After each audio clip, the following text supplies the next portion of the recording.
Coming up on Sports Spotlight with Steve Nissom, a mighty impressive pair of Naval Academy signees, a standout Catholic High golfer fulfilling a family legacy, and a West Florida Tech track star with a stunning level of accomplishments.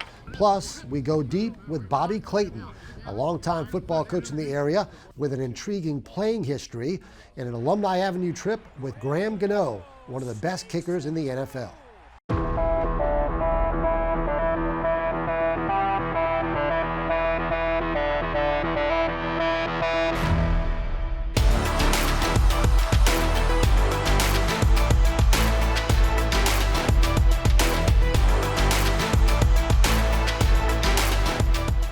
Welcome to Sports Spotlight. I'm Steve Nissom. Bobby Clayton, one of the area's top football coaches, joins us in studio to talk about his impressive run in coaching and a unique playing history you might not know about. Plus, longtime NFL kicker Graham Gano graces Alumni Avenue and the remarkable and fitting journey to a Naval Academy scholarship for Catholic High golfer Hudson Mitchell. But we start with another standout Navy signee. Arman Truitt competed in a dizzying variety of track and field events for West Florida Tech. Just managing the workload is stunning enough, but he reached legendary heights with a mind-blowing climax to his high school career. As a youngster, Arman Truitt was not very involved in organized sports. I studied a lot.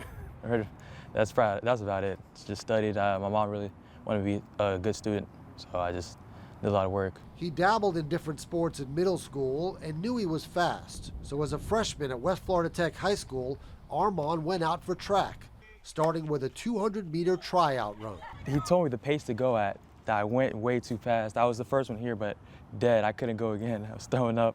It was bad. Everybody else was just getting the pace in. I was full sprinting. I wanted to make an impression. He also stood out in another way. I said, hey, who's crazy enough to try pole vault? He raised his hand. I said, go on over there. Just wanted to try something new. Yeah, it was horrible. I was doing a lot of flips. I was falling. Yeah, I was hitting it was just bad, just really bad. Well, what made you stick with it? I don't want to quit. If I quit then, I wouldn't be here right now. Pole vault takes a lot of time. It's the hardest event to learn. Most of my pole vaulters, all they do is pole vault. They don't do other events. Not Arman.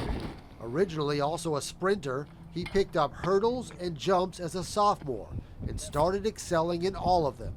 He qualified for state in 3 events as a sophomore and again as a junior.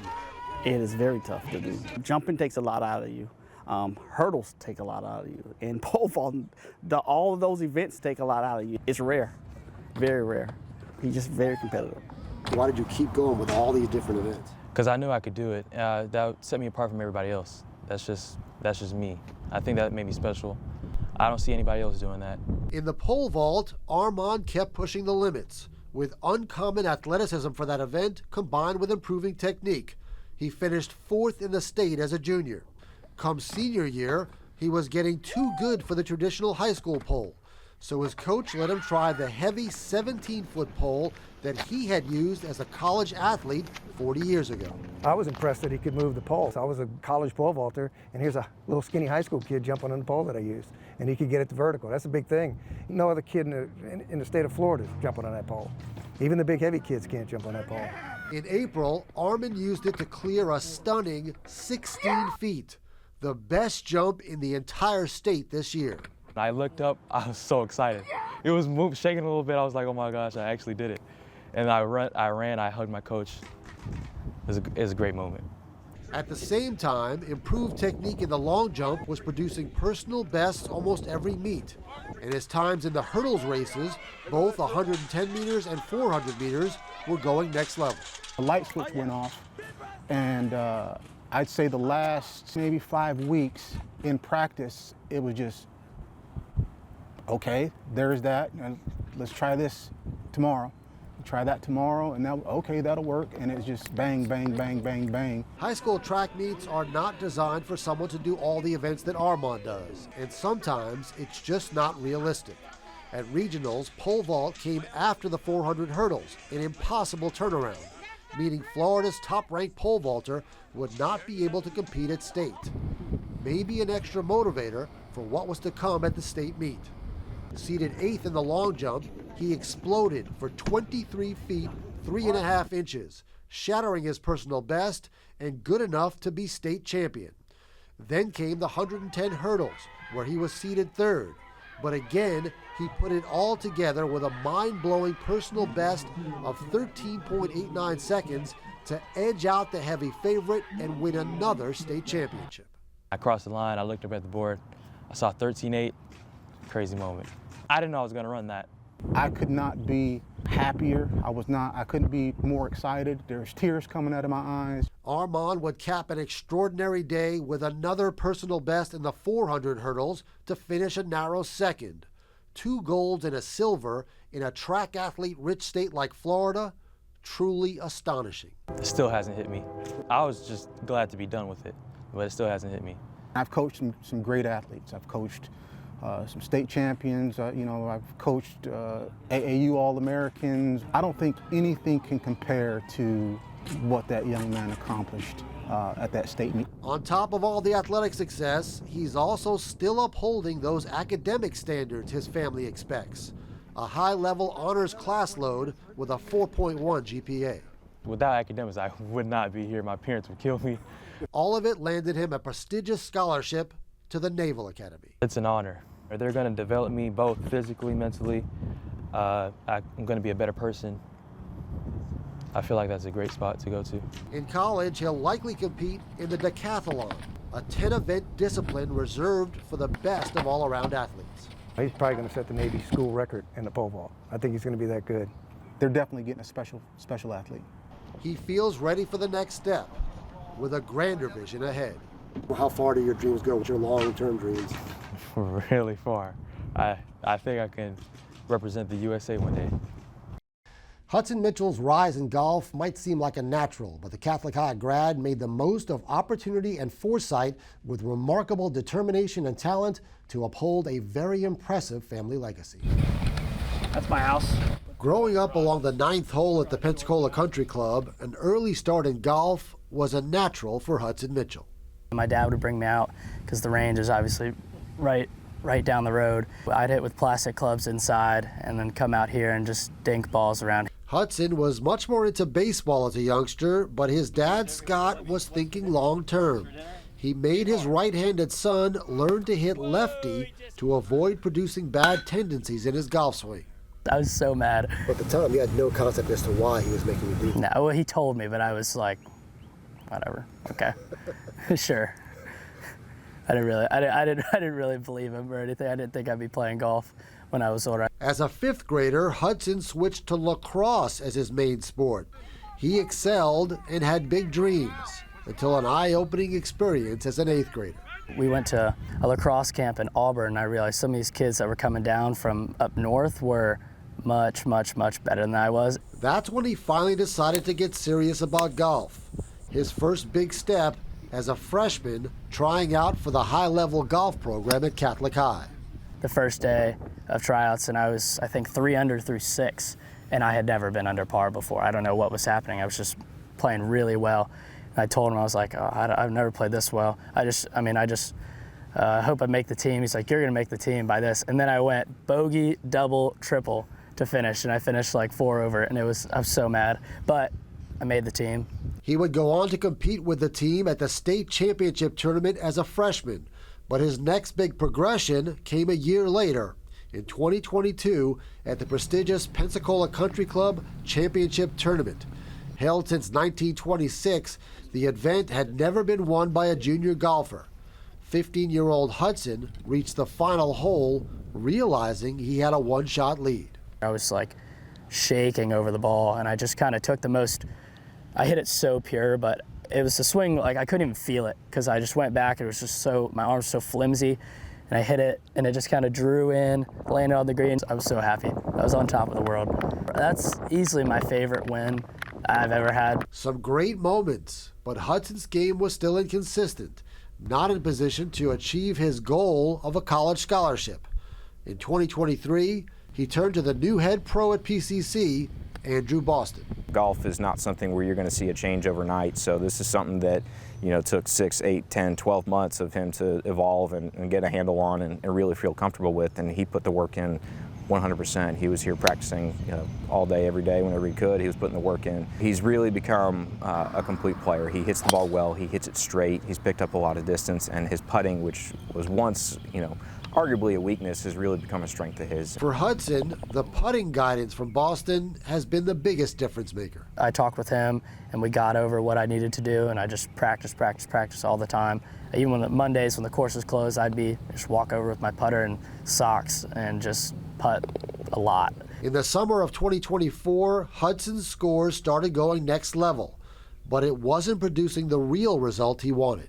I thought I was shooting these good scores. I'd email the college coaches, and most people were just like, "Hey, we've narrowed down our choices. You're a little too late." And it was really hard to hear at first. But then Navy was one of the last ones I did, and they were like, "Yeah, we'll call you." I was so thrilled to finally get a little bit of a breakthrough in the recruiting process, because before then I was so lost. The contact with an assistant coach at the Naval Academy boosted his confidence, but he still needed to seal the deal. He won an elite tournament in Georgia with a stunning final round 66 and followed it up with another tournament win in Destin. It led to a call from Navy head coach Jimmy Stobbs. I got a call on Monday after winning on Sunday, and that was probably one of the best, if not the best day of my life. He's like, "Hey, we want you to come play for us." And I was like, yes. Remarkably, Hudson still played lacrosse throughout high school and was one of the best players in the area.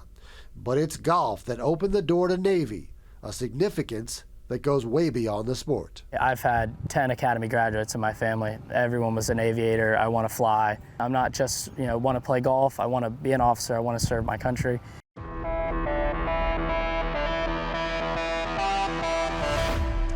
There are only 32 NFL starting kicker jobs in the world, and Graham Gano has held one for the last 16 years. The Tate High grad has produced amazing longevity and success. We find Gano still cruising on Alumni Avenue. Graham Gano has been a great NFL kicker for a long time. Since first hooking on in the league with Washington in 2009, he's made almost 88% of his field goal tries, putting 333 through the uprights. On extra points, he's clocking over 95% good. Spending the last 5 seasons with the New York Giants, he's become a valuable weapon. When he missed 7 weeks with an injury last year, the G-men suffered significant drop-off. Gano returned mid-season and picked up where he left off, making 9 of 11 field goals and all 15 extra points. He firmly established himself as one of the NFL's best kickers with a stunning 5-year stretch, 2017 to 2022, with Carolina and New York, where he made a ridiculous almost 93% of his field goal attempts. He's lethal from long distance, 28 of 35 from over 50 yards the last 6 years, and mega dependable on extra points, making 72 of his last 74. Gano is more than delivering on the promise at Tate High, where he kicked 65 and 64-yard field goals, still 2 of the longest in national high school history, going on to earn top kicker in the country honors at Florida State. Graham Gano, a guy we continue to admire on Alumni Avenue. Bobby Clayton's football roots on the Gulf Coast run deep. From his playing days at Gulf Breeze, and longtime area sports fans might remember as a pro quarterback in Pensacola, Clayton is now regarded as one of the best coaches in the area with very impressive results and mentors. We are excited to have Bobby Clayton with us, going deep. Bobby, thanks for being here. Yes, sir. Thank you. All right, so we'll go back. Born and raised in Gulf Breeze. Well, yeah. Played quarterback for the Dolphins. So what are your memories of playing football, playing quarterback at Gulf Breeze? When I played small town Gulf Breeze, growing up through the whole rec program, we were actually the Gulf Breeze Sharks and then turned into the Dolphins when we got to high school. Man, just the great memories of friends, still friends with a lot of those guys today that I played ball with. Many of them still live in the Gulf Breeze and surrounding areas. So just a tremendous time in my life. So how good were you guys those years? Not till our senior year. Our senior year, I think we got a little bit better. We got a new head coach. Don Cobb became our head coach, and I think that year we went 6-4, and we lost to Pace in a shootout. Well, it wasn't really a shootout. They beat us 17-14, and I think we all still talk about that game, all of our buddies. But it was a tough one. Not that you remember all the details. No, I do remember every detail. I think probably too many, but. All right, so you did well enough to get a scholarship to West Alabama, Division II program, played quarterback there. What was the experience like there? They ran the old school run and shoot, which they threw the ball, 70, 80 times a game. It was like, are you kidding me? And so I went there and had a great freshman season. I played well. I played one game for about 2 minutes and lost my red shirt. Didn't realize what I was doing, I don't think. And then, finished out my 3 years there playing quarterback. Had a great time at West Al. I'm kind of a country guy from a beach town, which doesn't make a whole lot of sense. So I like the whole hunting and fishing aspect of it, and had a great time there playing ball. All right, so when you left there, you got right into coaching, but we'll get to that in a minute. First, I think your playing days were over when you left there, but 2 years later, Pensacola got an arena football team, the Pensacola Barracudas in 2000, and they played at the Bay Center, then the Civic Center, and you were recruited to play quarterback. How did that come about? It was a tryout, and I think it was kind of like one of those dares, like one of your buddies said, I bet you can still throw it a little bit. Why don't you go try out? And so I did. I remember they had a tryout at Gulf Breeze High School and went out there and threw the ball around a little bit, and then they approached me about being their quarterback. And little did I know what it was gonna do and how it was gonna blow up for this area, especially that first season. But wow, it really helped me as far as understanding more into the coaching aspect. I had just gotten started into the coaching world and thought I knew a whole lot about it, but quickly learned in the Arena League it was a little different game. Yeah, for people who don't know, you guys were a sensation. I mean, you were selling out the Civic Center, 8,000 people. It was incredible. You had 50 touchdowns that one season. What was that experience like? Kind of surreal, really. I think the first time we came out, of course, the lights are down and fireworks and everything are going off, and the lights came up, and I started seeing number 5 jerseys everywhere around the arena, and I'm like, man, I'm not really that popular. And it took off, man. It was a great season. We had a good time, a lot of good memories. Fun time of my life for sure. All right, as quickly as it blew up, it went away. You had the one season there, and they played maybe 1 or 2 more seasons, and then that kind of fizzled out. It did. But you had got going on your coaching career. 1998, Jerry Pollard hired you to be an assistant at Pine Forest. What did it mean to you to be able to get that job?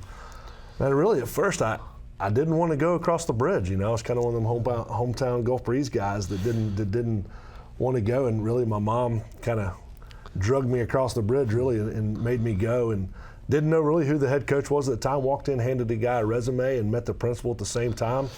He asked me if I could come back in about an hour or 2 and meet with him, and I did, and landed my first teaching job. I was 22 years old right out of college and landed a PE job and coaching running backs and quarterbacks, so it was a really great experience for sure. Yeah, and you guys won state in 2000, so you had some great success while you were there, and you mentioned didn't know Jerry Pollard, but of course he's a legend in the area in coaching. What was it like coaching under him? How good of a mentor, and what kind of things did you learn from Jerry? So yeah, I did not know him, but quickly learned all about him, all I needed to know as far as, hard-nosed guy, works hard, believed in the weight room. Practices were tough. Practices were physical, and that's kind of what kind of steered me into the whole where I am with the head coaching position as well. Like the tough nose, get after it, day in and day out grind of football coaching in this area. Of course, not only was he your boss, he ended up becoming your father-in-law. Still is your father-in-law. His daughter Mindy is your wife. Right. What was the dynamic of that? That was I didn't know who she was at first when I first met her, Steve, to be honest with you. And then one of the assistant coaches asked me, he said, "Are you crazy?" And I guess I am. I married her, and we have 4 kids. And man, he's a father to me. I mean, he's not a father-in-law. This guy's truly I feel like I'm one of his. I feel like I'm one of his kids. And Mindy will tell you that too. I don't think he talks to me and Bo, his son, more than he talks to her sometimes. But great man. Yeah, absolutely. All right, so it's 15 years and as assistant coach going between Pine Forest and Gulf Breeze. Right. And then finally you get your first head coaching job at Gulf Breeze in 2016. What did it mean to you to land that head coaching job at your alma mater? I almost predicted I was going to do that one day. I remember sitting in my senior year of English class and them having us write kind of what we wanted to do in the future. And I remember writing down, I wanted to be a head football coach at Gulf Breeze back where I played. And so the dream came true. And then it was the hard work, then it was the get these guys going the right direction. I had some phenomenal players that were there, and some guys that I already coached with and been on staff with me, and we kind of built it pretty special, and these kids just took off and played their tails off for us. Yeah, they were not doing very well before you got there. The 3 years before you got there, 8-23. You were there 7 years, turned it around, went 42-29, made the playoffs 4 of the 7 years. So what worked for you to be able to kind of sustain success there? I think I took that hard-nosed approach from what I learned from Jerry. Practices were physical. Practices, we tackled every day. We challenged them in the summertime. We had summer beach workouts, which I think some of those guys probably still hate Pensacola Beach to this day because of what we did out there. But I mean, the kids really bought in, and I think them being so hungry for success and wanting to win, they were hanging on every word you said. And again, it was a great run for sure. As you know, there's the perception out there that at Gulf Breeze football you can't sustain success winning there. You kind of pushed back against that at the time. Why is that not true? That was exactly what that was. I'm one of those. You can tell me I can't do it, I'm going to show you that I can and find a way to do it. And that was the stigma was, hey, you're not going to be successful, you're not going to win there. And I had to, I wanted to prove that, and I wanted to prove you could do that, and we did. The administration supported what we were doing, and it was just a great time for sure. Any specific memory as a team or player or moment that was most special? I've got a lot of them, especially that first year. Had some phenomenal players with Tyler Phelps and Tristan Covell and Parker Baines, and those guys. I still see those guys to this day, and just a special group of guys that really helped actually shape my head coaching career. Was in my first season there as the head coach, and some of those guys are still, we stay in touch and talk to them on a regular basis, but there's probably way too many memories to sit and go through them all. All right, after 7 years, you decide to leave, go to Walton Beach. Why did you decide to make that move? It was a little lucrative, and I'd been in Gulf Breeze, and it was just one of those leap of faith. I jumped off and went down to Okaloosa County, met some great people, was able to learn a little bit more about myself as a coach, and it was very challenging, to be honest with you, very challenging job. Highway 98 alone was the most challenging trying to drive because I still lived in Gulf Breeze, and making that commute on a daily basis was tough. It's a proud program, and it's fallen on hard times. I mean, they won state back in the day with Danny Werfel, but I think the 2 years before you got there, they had one win. Your first season, you went 5-5, which is the most wins they had in a decade. Why the dynamic there in Okaloosa County with Niceville and Choctaw? How tough is that? Very tough, especially. Choctaw is 2 miles down the road from Fort Walton Beach, and the open enrollment, the open seating, and the kids being able to bounce and go wherever they wanted to go. That was very tough in that community for sure. We had some good players, and we coached them hard that first year. We did. We went 5-5, and then the second year came rolling around, and man, the high school transfer portal hit me. Man, I had a bunch of kids that decided to transfer out of there, and I had some really good kids that stayed on and kept going, but that grind was tough for sure. All right, so in January, you announced you're moving to Catholic High, as the head coach. Obviously, a great program. How did it come about for you to land that job? It was a phone call, really. I called Matt Adams, friends of mine, and we'd competed against one another. And really, I said, Matt, look, I think I'm looking to try to do something different. I wanted to come on board and be an assistant coach with him and learn from him. He's had wild success. And I kind of wanted to see what he was doing, and that's what the conversation was about. And I've got a younger son who was peppering me, Dad, I want to go to Cat High. And so I'm like, well, you're not going to go to Catholic High if I'm coaching somewhere else. So let me see if I can get involved. And really, that's how it all rolled out. Of course, you know the program well from afar. Rivals with Gulf Breeze for many years. So what is it that's so special and unique about that program?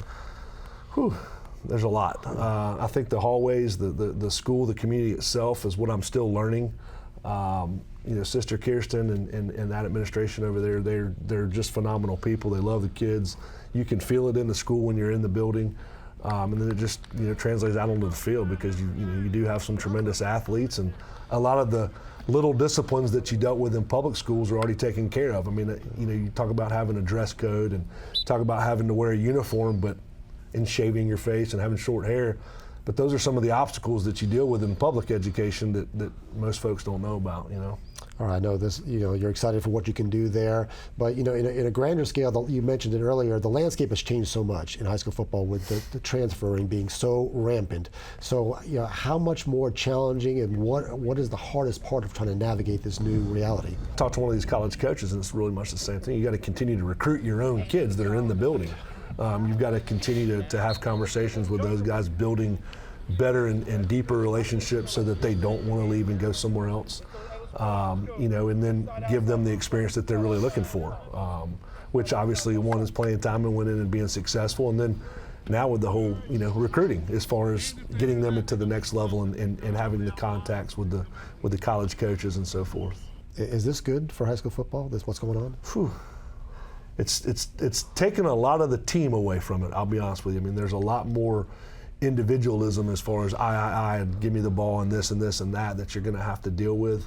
But at the end of the day, it's one of the greatest team sports ever. So that's that's why I do it, and that's why I tell the kids, we got to be able to put team above me and let us all go together. It's not about I.